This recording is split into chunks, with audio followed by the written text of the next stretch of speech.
Hi, I'm Carl Azus. Welcome to CNN Student News. We're starting today with a tale of two threats. One was in America's second largest school district in Los Angeles, California. After getting what a school official called an electronic threat, the superintendent of the LA Unified School District canceled all classes yesterday. It impacted more than 640,000 students in more than 900 schools. A similar threat was made yesterday in the nation's largest school district in New York City. Officials there called that threat a hoax and kept school in session for more than 1 million students. No one was hurt in either system as a result of the threats.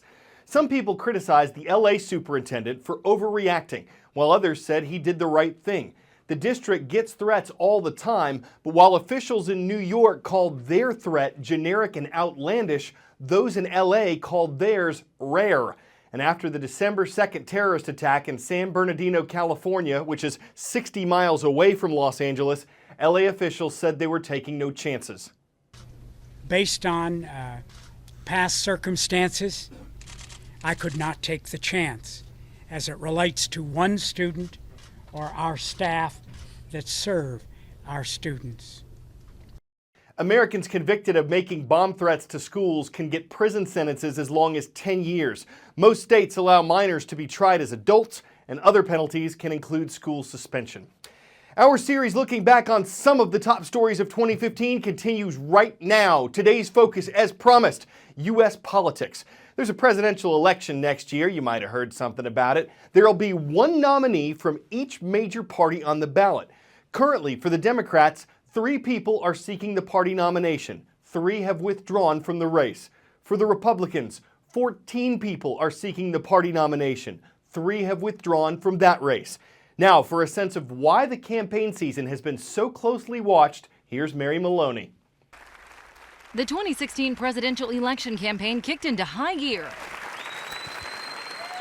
The crowded GOP field started out with a whopping 17 candidates, and one name has dominated the political dialogue since. Donald Trump. If you look at Donald Trump. The billionaire's bombastic style grabbed daily headlines. I know more about ISIS than the generals do, believe me. Excuse me, sit down. You weren't called. Sit down. Sit down. I don't care about Megyn Kelly, but no, I would not apologize. She should probably apologize to me, but I just don't care. While he maintained frontrunner status. The Democratic field much smaller, with political powerhouse Hillary Clinton fighting off junior Senator Bernie Sanders and his huge campaign crowds. Hillary Clinton's campaign trail took a dramatic turn to Capitol Hill in October. I've lost more sleep than all of you put together. The Democratic frontrunner testified in front of a House committee investigating the Benghazi tragedy. The Clinton campaign calls it a political witch hunt. Republicans insist it's not about Clinton, but about getting answered. Now, an unexpected departure gave rise to new leadership in Washington. I decided, today's the day I'm going to do this. As simple as that. Then House Speaker John Boehner said the turmoil in Congress led him to decide it was time to go. After a chaotic scramble, Republican Congressman Paul Ryan was elected the 54th Speaker. It is my privilege to hand this gavel to the Speaker of the House, Congressman and Honorable Paul Ryan. Thank you. Ryan takes the helm with a promise to end fractious party bickering that is stalling the work of Congress.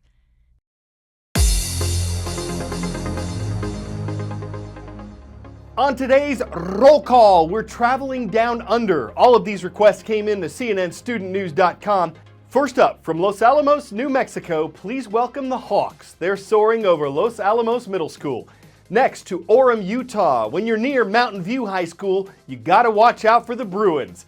And Sydney isn't Australia's capital, but it is its largest city, and it's home to Lycée Condorcet, the International French School of Sydney. Thank you for watching. Now, we're stepping inside the world of virtual reality. Virtual because what you see inside a headset is not exactly what you'd see in person. But as VR becomes more mainstream, there are concerns that hackers or criminals could take advantage, that without defined laws, people in general would behave differently in virtual worlds, that folks could get addicted to them and miss out on real life. But Brian Stelter believes the technology's worth a look. It could be the biggest leap in capturing our world since the photograph. This is virtual reality. Now, when you hear VR, you might imagine people wearing headsets, turning their heads and waving their arms. You might think it's a joke. But when you actually see it, when you try it, you stop laughing. All around the world, engineers are fine-tuning technology that immerses you in a 3D, 360-degree experience. Giants like Facebook are betting big that we'll all be strapping goggles to our heads and flailing around in the next few years. And Oculus is the company leading the way. I think that virtual reality has the potential to be the most connecting technology of all time. 23-year-old Palmer Luckey created Oculus as a teenager working in his parents' garage. I got into VR not because I was looking for the next likely financial return, but because I was a science fiction enthusiast who was entranced by the idea of virtual reality and using VR, particularly for video games. In 2012, Luckey used Kickstarter to try to keep his project afloat. Make a pledge and help us change gaming forever. And he ended up raising nearly $2.5 million. We were one of the most successful crowdfunding campaigns at the time, not because a bunch of Hollywood studios or a bunch of electronic mega corporations came in and said, this is our next feature we're going to use to sell people new TVs. It's because people said, we really want that. Last year, Facebook bought his startup for $2 billion. I'd seen VR before, but this was by far the best experience I'd ever seen. It was like teleporting to some other place just by putting on a headset. I was seeing the next great technology platform that's going to define the way that we all connect in the future. Hold on, give me a minute here. If you're like me, hearing other people talk about virtual worlds living inside goggles is not very compelling. That's actually an implicit problem of VR, and reporting about it too.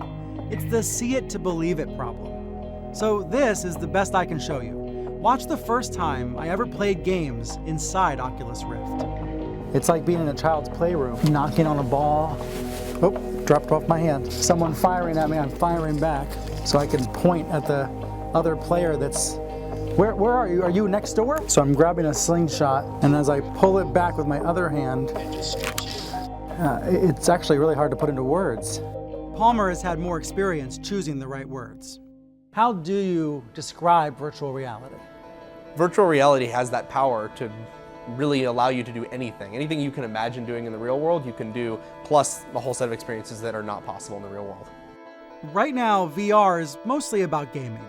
But you can hear where Luckey's going with this. Movies in VR, live news events in VR, even face-to-face meetings.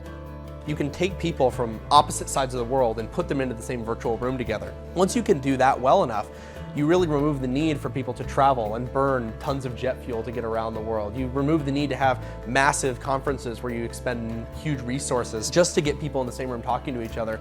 So will his dream come true? Well, Oculus is not the only player in this virtual space. Sony has Project Morpheus, HTC has Vive, and then there's Microsoft's HoloLens, VR startup Magic Leap, and Google Cardboard, a cheap headset that uses your cell phone as the display. But virtual reality doesn't always come cheap. The Oculus Rift system is expected to cost $1,500. I think our biggest challenge is driving the quality up and the cost down. The public might reject VR the same way it rejected 3D TV. But Oculus has the potential to change the very definition of a screen. Because when you're looking at virtual reality, you forget you're looking at a screen at all.